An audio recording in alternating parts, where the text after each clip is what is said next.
Hello everyone. నేను మీ doctor లక్ష్మీరవలి M J Ayurveda. నేను ఇప్పుడు ఒక పేషెంట్ గురించి చెప్తాను. నిన్న కన్సల్టేషన్‌కి వచ్చారు పన్ను నొప్పితోటి. సో, ఆ ప్రాబ్లమ్‌తో పాటు ఆల్రెడీ డాక్టర్‌ని కన్సల్ట్ అవ్వడానికి వచ్చాం కదా అని చెప్పి థైరాయిడ్ ఇష్యూ ఉంది అని కూడా చెప్పారనమాట. 10 ఇయర్స్ నుంచి ఆ పేషెంట్‌కి థైరాయిడ్ ఉంది. మెడిసిన్ కంటిన్యూయస్‌గా యూజ్ చేస్తున్నారు.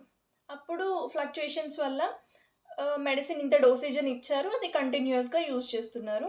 బట్ మిడిల్‌లో మానిటర్ చేసుకున్నప్పుడు నార్మల్ రేంజ్‌లో వచ్చినా కూడా పట్టించుకోలేదు. అంటే నార్మల్‌గానే ఉంటుంది కదా! మెడిసిన్స్‌తో ఉంటుందేమో అన్నట్టుగా కంటిన్యూయస్‌గా 10 ఇయర్స్ నుంచి ఒక్కటే డోసేజ్ వాడుతున్నారు. అది పెంచలేదు, తగ్గలేదు. మధ్యలో డాక్టర్‌ని అసలు కన్సల్టే అవ్వలేదు. సో, ఒకసారి మీకు థైరాయిడ్ ప్రాబ్లమ్ వచ్చింది అంటే లైఫ్ లాంగ్ మెడికేషన్ వాడాలి అని మాత్రం అనుకోకండి. ఒకవేళ మీరు ప్రాపర్ డైట్ మెయింటైన్ చేసి ఎక్సర్సైజ్ కంపల్సరీగా చేసుకుంటే అది తగ్గే ఛాన్సెస్ కూడా ఉంటాయి మనకి. సో, కంపల్సరీగా డాక్టర్‌ని కన్సల్ట్ అయ్యి అంటే రెగ్యులర్‌గా మానిటర్ చేసుకొని డాక్టర్‌ని కన్సల్ట్ అయ్యి, మీరు డోస్ అనేది పెంచాలా? తగ్గించాలా?